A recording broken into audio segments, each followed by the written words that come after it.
Good afternoon, everyone. It's April 20th, 2018. And I just put up a video about sudden climate change a little bit ago.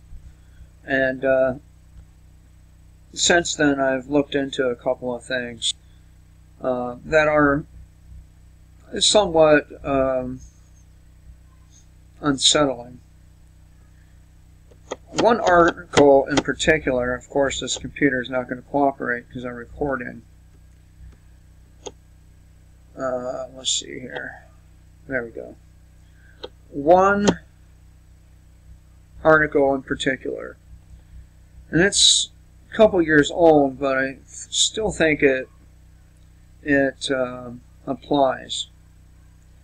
Just because there have been no real updates doesn't mean it's not ongoing. And this is an article on Live Science: Crop Failure and Fading Food Supplies, Climate Change's Lasting Impact. Now, y'all know that I don't roll with the Al Gore crowd, but clearly something has been going on with the planet for some time now. And what, about 20, 30 years. We've had record droughts, we've had huge fires, we've had floods, all kinds of shit, hurricanes, and these things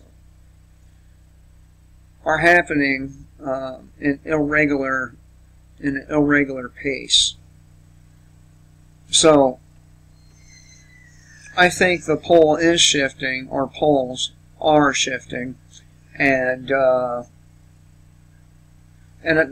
result of the pole shifting may be these sudden climate change, or this sudden climate change that we've seen. A lot of people argue back and forth about whether the Earth is cooling, whether it's heating. I don't know. Who actually has the data? All I can tell you is from year to year, it seems like the winters get colder and the summers get hotter. That's what it seems like to me, but I don't know. All I can do is see the evidence that's in front of me and go from there, just like anybody else. So, now Al Gore and they want to pretend like we have some sort of say-so in our lifestyle as a hedge against this climate change. But it's not in the control of human beings. It has nothing to do with human beings and everything to do with cycles, sun cycles, and these kinds of things. I don't know everything, but I know a little bit here. So, as a prolonged drought and extreme temperatures have taken their terrible toll on food crops in recent years, nations have tended to focus on regional episodes, such as a single drought-afflicted state or region. Now, scientists have assessed the global scale of food crop disasters for the first time, and the news is not good. So they haven't even been looking at this up until shortly before this article, apparently. As prolonged drought and extreme temperatures have taken their terrible... Did I already say that? Yeah, I did. So in a new study, researchers from Canada and the United Kingdom estimate that cereals or cereal harvest, including rice, wheat, and maize, decreased by an average of 9 to 10% during the droughts and heat waves between 1964 and 2007.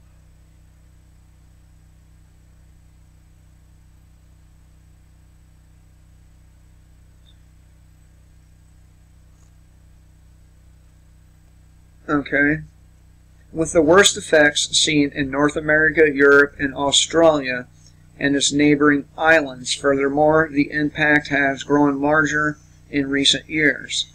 With climate change likely to exacerbate extreme weather and make it more common in the future, the study is perhaps the most comprehensive examination yet of the historic impact of extreme weather on global crop production. Fading food supplies. The researcher's work builds on an accumulating body of research and reports that consistently warn of the devastating effects of extreme weather is having on agriculture, and the effects will continue with consequences including drastic food shortages. Experts say studies from Bangladesh, Ethiopia, and Niger have shown that children have increased wasting and stunting rates after a flood or drought, according to the United Nations World Food Program. You really can't believe what the United Nations says, but I go on. For example, children in Niger born during a drought are more than twice as likely to be malnourished between the ages of 1 and 2. Moreover, the UN Food Program estimates that hunger and child malnutrition could increase by as much as 20% by 2050 as a result of climate change. I don't think we have until 2050. I think these crops have already started to fail, and Monsanto ain't going to be able to do shit about it.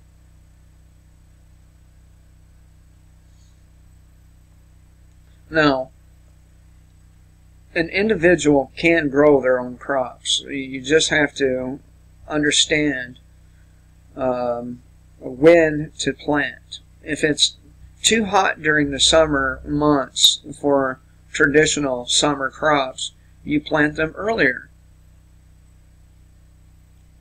I suppose. I mean, it's logical, right?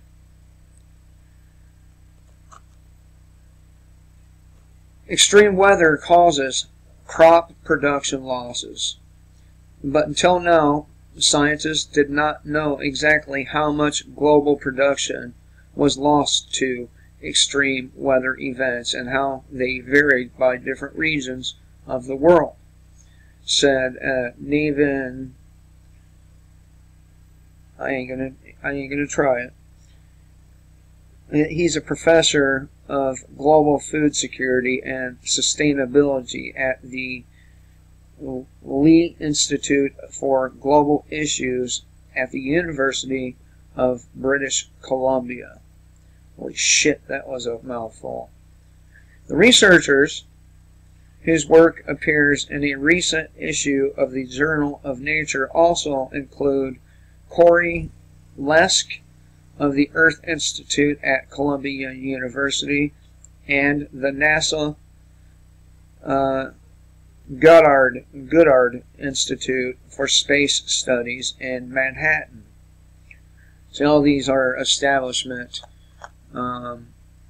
sources. The person in Canadian Prepper's video is not establishment, and he says that there's a much, much shorter time period than 2050 for this food shortage to really begin to affect us.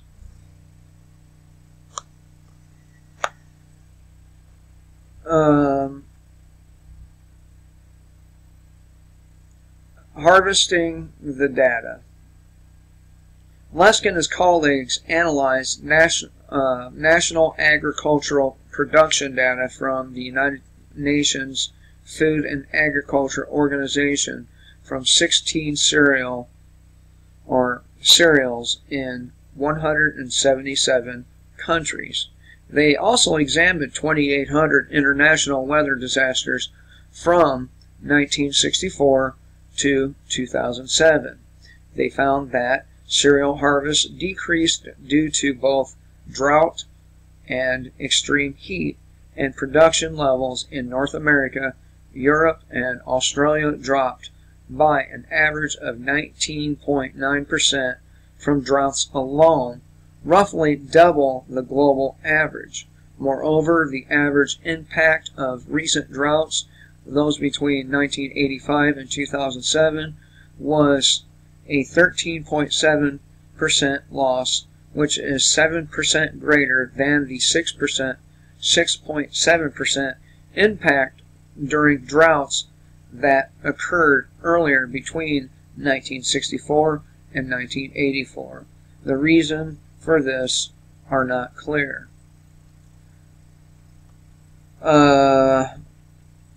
We found that the average impact of drought disasters on crops has gotten worse, Les said, but it is still debated whether droughts themselves have gotten more severe, so another explanation could be that crops have gotten more susceptible to droughts over the decades.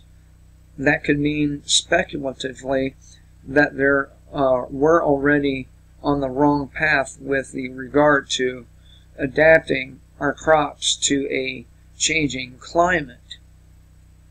The thinking is that if crop responses to drought have gotten bigger, but there is no clear signal that the droughts have gotten worse, then that supports the alternative explanation that crops themselves have gotten more sensitive, he added.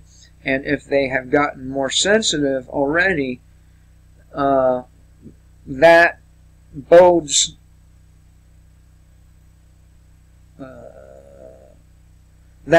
ill for future crop performance in a world of worse droughts.